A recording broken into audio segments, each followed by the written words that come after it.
let's look at Hayek's research program. What's his problem situation? He wants to explain business science. What's his background knowledge? He said, well, we have this beautiful general equilibrium theory. We can't throw that overboard. We want to have a theoretical unification, just one theory. And he says it's important to stick to a couple of methodological principles, one of which is that when we explain something in social science, in economics, we should take seriously what people think about the world, which is known as subjectivism in this context, which logically implies methodological individualism, because you have to explain economic processes in terms of the behavior, the expectations, etc. of individuals. And he adds to that, which is already implicit in the previous point, he sticks to the theoretical unification. He wants one single explanation for all economic phenomena. And in addition, he is also very methodical in using the method of decreasing abstraction. Those are his 4 methodological principles. Now, where does he get this general equilibrium theory? From Parte and Wallace, but also Wieser. Wieser. Why Wieser? Wieser's theory of imputation was the subject of one of the theses that Hayek wrote. Now, what's the theory of imputation? The theory of imputation tries to derive the value of production goods from the value of consumer goods, which is one of the problems that was left over after the marginal revolution. But according to Hayek, he made this methodical investigation of Wieser's solution of the problem. He said, no, that's not the final solution. It's circular, because the value of production goods is determined by the value of consumer goods, with an S. But in order to know the value of consumer goods, we must know the value of production goods. It's practically a radical application of the idea of opportunity cost.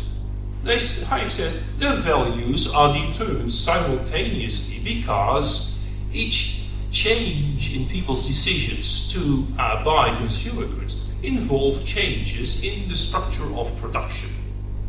And rearranging the structure of production involves entrepreneurs judging the opportunity costs of various combinations of production goods.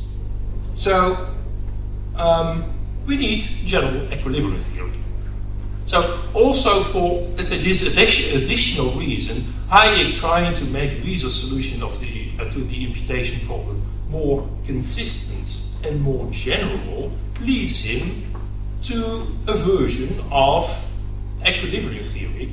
But there's a problem, because equilibrium theory, Wallace and Pareto had a static equilibrium theory, whereas the business cycle is a dynamic phenomenon. Moreover, it's a disequilibrium phenomenon. The business cycle is economic growth, but in a disequilibrium variety. So there are 2 problems left over, two successive problems, and you have the background knowledge that clashes in 2 ways with the problem. And Hayek wants to solve that. He says, well, we have to explain where disequilibria come from if we accept general equilibrium theory. And we also have to introduce dynamics, because we're talking about economic growth. So how does he do that? He does that by introducing time and perceptions in economics, and he does that with a stroke of genius. He introduces the idea of the planning individual. Now, why is that so brilliant? Because the concept of a plan implies time. You can't plan for now, you plan for the future. So you, by introducing the planning individual, you automatically introduce time. So if you look at this economics of knowledge, this is the underlying problem. You have an individual who perceives signals, price signals, as he says in his 1945 follow-up article, and these signals have to be processed. Now, this informational input is processed by the pure logic of choice. The outcome is a plan. A plan according to which the individual thinks he can maximize his utility, not only now, but in the future. This generates behavior, and by manifesting this behavior on the market, the individual creates signals, and he participates in the market process, so he contributes to price formation. And these signals, in their turn, are perceived by other individuals. So you have this model of millions of these boxes that constitute the economy. That's the model underlying his 1937 Economics and Knowledge. But it goes back to his 1928 article, in which he, as the second economist, the other one was Lindahl, first economist, let's say, the second economist to propose in the history of economic thought an intertemporal general equilibrium theory. So he introduces time preference and the possibility of misperceptions in economics. Now, where do the misperceptions come? Of course, they come from the monetary sector. Prices, money prices, do not correspond to real exchange rates between goods. So they create, and people, of course, base their behavior on the only things they can perceive, which are prices, money prices. So if money prices, due to an increase in the money supply that does not correspond to an increase in real production, prices start to diverge, money prices start to diverge from real exchange rates between goods. We base those decisions on the money prices, which means that in the end, the outcome of their behavior, collective behavior, does not correspond to the real scarcities in the economy. So that's the basis of his economic research program. And then he starts to work it out. How does he do that?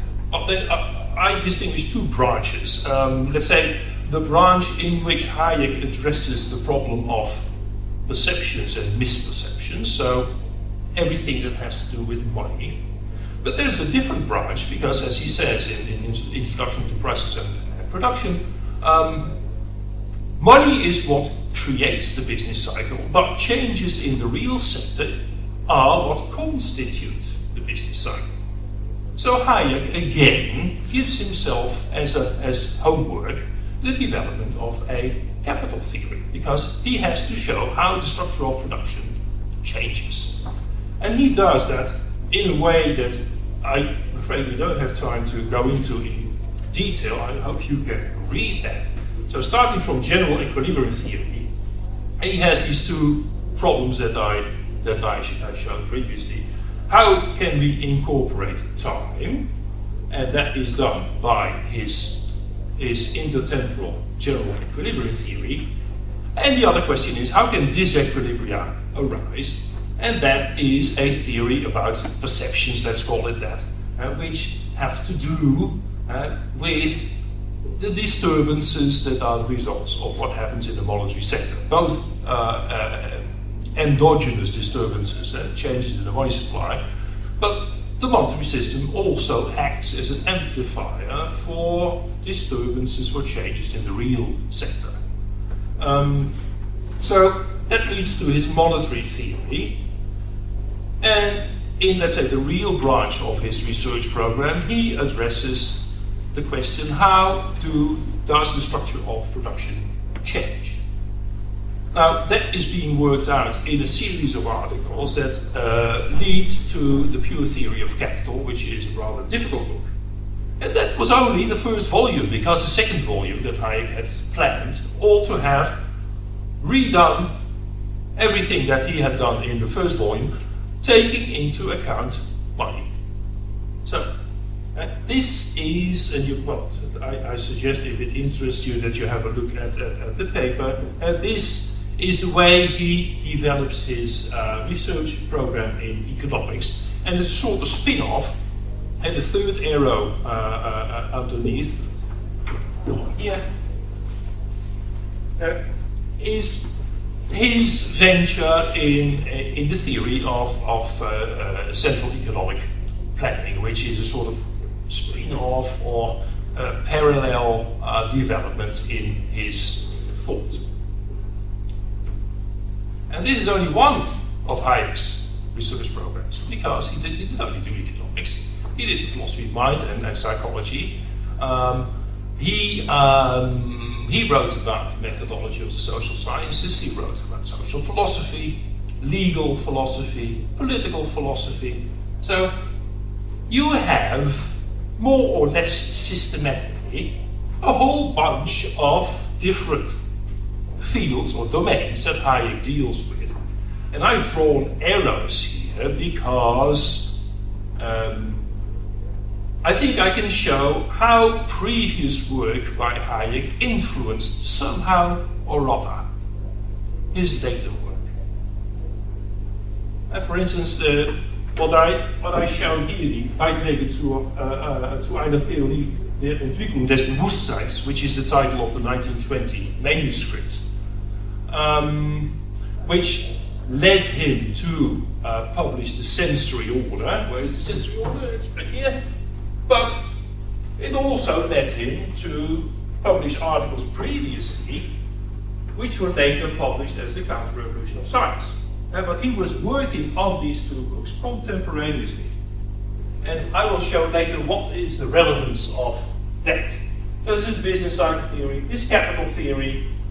Road to Serfdom is another follow-up, mainly to his contributions to the central planning debate, but it also shows somehow the influence of the ideas he had developed in the philosophy of mind, and so on and so forth. So, in the book that I just signed for Raphael, he asked me to sign it, in the introduction to this book that I edited a long time ago, I talk of Hayek's grand research program. Now let me hasten to take away a wrong impression. What I'm not saying is that Hayek, well, when he was born, he probably didn't have clear ideas. Let's say, when he returned from the First World War, he did not have a clear idea that he was going to write law, legislation and liberty. Of course not. That would be nonsense. So I'm not saying that right from the beginning of his intellectual activity, he already had this grand research program in his mind. No, but with hindsight, we can see how certain contributions in a particular domain by Hayek influenced, gave rise to, through certain mechanisms that perhaps we can talk about later, gave rise to different contributions to Western thought. In that sense, we can speak of Hayek's grand research program. But it emerged as a sort of unintended consequence of his previous dealings with particular problems. So, I'm going to talk about what I call Hayek's radicalism. What I'm saying is that Hayek was a radical, not that he was a fanatic. What do I mean by that? Well, practically it's the same thing that I said previously, that Hayek has a sort of rigorous methodical approach. He takes everything he does to its ultimate logical consequences. Now, in the case of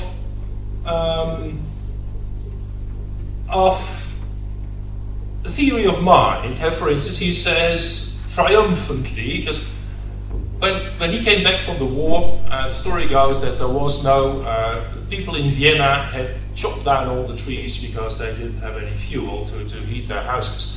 So also the university too was without fuel, and Hayek went to Zurich for a couple of weeks, where with his interest, he used to be he was a medical soldier on the Italian front, and as he told Axel and Hufvud in a personal conversation,